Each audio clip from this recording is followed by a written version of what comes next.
তবে আমি যদি আমাকে যদি নির্বাচিত করা হয়, আমি যদি কখনো কমিউনিটিতে আসার সুযোগ পাই, কাজ করার সুযোগ পাই,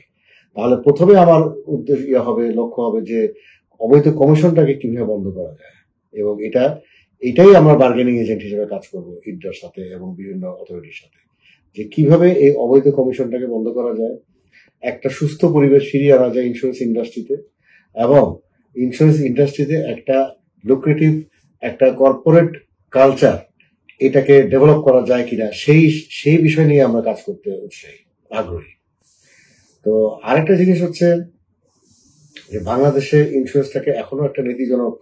নেতিবাচক অবস্থায় দেখা হয়।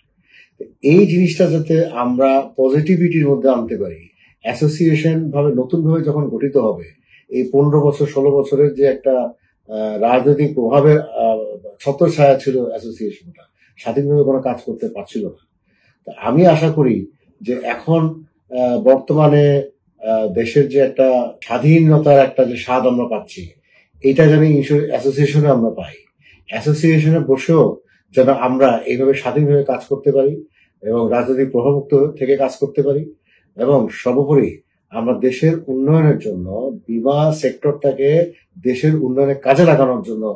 যা করা দরকার সেইভাবে আমরা যদি আগাতে পারি, অ্যাসোসিয়েশনকে সেভাবে নিয়ে যেতে পারি, সেটাই আমাদের লক্ষ্য এবং উদ্দেশ্য।